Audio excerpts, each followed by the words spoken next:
کیا ایسی صورت ہو سکتی ہے کہ قربانی جائز ہو مگر گوشت کھانا جائز نہ ہو؟ یہ تو فقیر نے اگر قربانی کی نیت سے جانور لیا، ٹھیک ہے نا، تو اب اسی جانور کی قربانی اس پر واجب ہے، لیکن یہ خود اس میں کھا نہیں سکتا،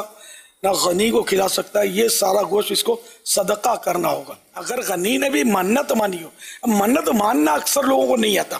یہ تو کہہ سکتے ہیں کہ وہ دل میں نیت کی تھی، میں نے دل میں نیت منت مانگی تھی، تو ایسے نہیں ہوتی۔ منت میں اللہ کے لیے ہونا شرط ہے اس کا۔ پھر دوسرا یہ کہ جس چیز کی منت مانی اس سے مطلب ریلیٹڈ، یعنی اس جیسی کوئی عبادت شریعت نے واجب کی ہو، اور تیسرا یہ کہ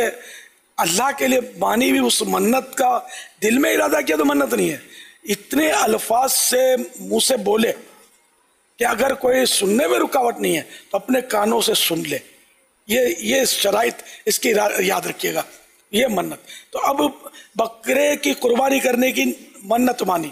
تو بکرے کی قربانی واجب ایک صورت موجود ہے، تو اس لیے یہ منت بھی واجب ہے، لیکن اسی طرح منت کہ اللہ کے لیے مجھ پر رائے خدا میں ایک بکرا قربان کرنے کی میں منت مانتا ہوں، اس طرح کے الفاظ یہ بولے، اپنے کان سے سن سکے، اتنی آواز ہو، تو اب واجب ہو گئی قربانی اس پر۔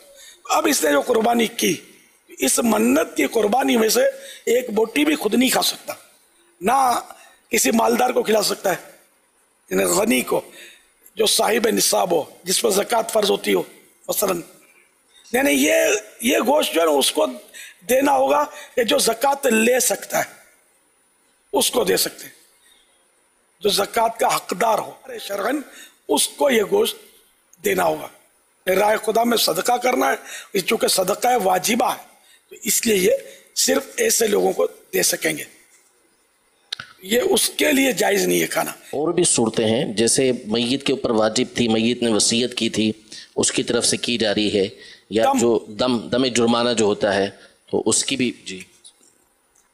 جیسے احرام کا کوئی دم واجب ہوا حاجی پر یا عمرے پر، یا حاجی کا کوئی دم واجب ہوا، تو اس کے گوشت کا بھی یہی حکم ہے کہ نہ خود کھا سکتا ہے نہ کسی غنی کو، بلکہ ایسے شخص کو دینا ہوگا کہ جو